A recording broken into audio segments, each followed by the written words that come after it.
When a beloved wife vanishes without a trace, a quiet town is forced to face the dark secrets hidden behind its picket fences.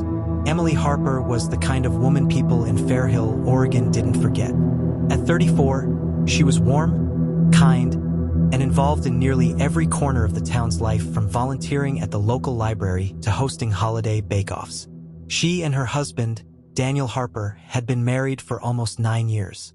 To outsiders, they looked like the perfect couple. Two high school sweethearts who stayed in town, built a life, and shared a golden retriever named Max. That's why when Emily didn't show up to work one Monday morning, the entire community felt the impact. She was last seen the night before March 3rd, 2022, leaving a neighborhood potluck around 9:15 p.m. She told a friend she was tired and heading home early. Her house was only a 10-minute walk away. She never made it home. Daniel Harper reported her missing the next morning, claiming she never came back the night before. Police found her purse, jacket, and cell phone still in their living room untouched. The only thing missing was Emily herself. The back door was unlocked. There were no signs of forced entry, no signs of struggle, but the golden retriever, Max, was anxious, pacing, and barking at nothing in particular.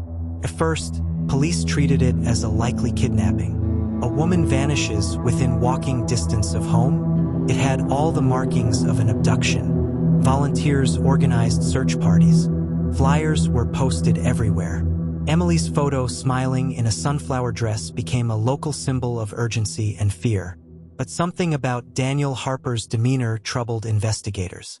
In his interviews, Daniel appeared calm, too calm, according to detectives. While most spouses of missing persons display panic, Daniel was measured, even flat. His statements were inconsistent. At one point, he said he and Emily had gone to bed together that night. Later, he claimed she never came home. A deeper look into the Harpers' relationship revealed cracks behind the perfect facade. Text messages on Emily's phone painted a different picture. One of emotional distance, repeated arguments, and growing unhappiness. She had confided in a close friend about feeling watched, about how Daniel had become controlling and often kept tabs on her movements. Even more troubling was a message she'd never sent, a draft saved in her notes, dated just 5 days before she vanished. "I don't know who he is anymore. If something happens to me, don't let them believe it was random." 2 weeks after Emily's disappearance, a breakthrough emerged. A surveillance camera on a side street initially overlooked captured a shadowy figure walking behind Emily just minutes after she left the potluck. The footage was grainy, but investigators confirmed it wasn't Daniel. However, the footage also showed something else. Emily never appeared to reach her home. That same week, investigators obtained a warrant to search Daniel's property more thoroughly. What they found changed everything. Buried beneath a stack of wood in the couple's detached garage was a small compartment, recently built. Inside it, Emily's necklace, her blood-stained scarf, and a burner phone, one Daniel had never mentioned. The phone revealed text messages from an unknown number. "He won't suspect a thing. We need to be careful. After this, it's just us."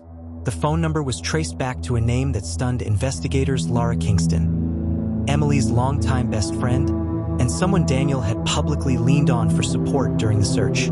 Laura had been at the potluck the night Emily vanished. She'd even helped coordinate search efforts. But now she became the center of a new theory.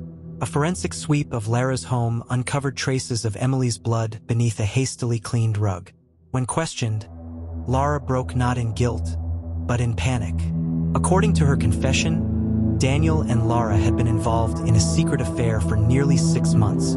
Emily had discovered the relationship and threatened to expose both of them, including plans to file for divorce and take half of everything. Daniel, unwilling to lose his image, money, or control, allegedly proposed a horrifying solution: make Emily disappear permanently. Both Daniel and Lara were arrested and charged with conspiracy to commit murder. Lara took a plea deal in exchange for testifying against Daniel. She led authorities to a wooded area 12 miles from Fairhill. That's where they found Emily's body wrapped in a tarp, buried in a shallow grave. The autopsy revealed blunt force trauma and defensive wounds. She had fought for her life. The town of Fairhill was shaken to its core. The golden couple's picture-perfect marriage had been nothing more than a mask for jealousy, betrayal, and murder. Daniel was convicted of first-degree murder and sentenced to life without parole. Laura, under her deal, received 20 years with eligibility for parole after 12. A memorial bench now sits near the local library, where Emily used to volunteer. On it, an inscription reads, "In loving memory of Emily Harper, a light taken too soon, but never forgotten." Her story serves as a chilling reminder that sometimes the greatest danger isn't a stranger in the dark. It's the person sitting beside you in the light.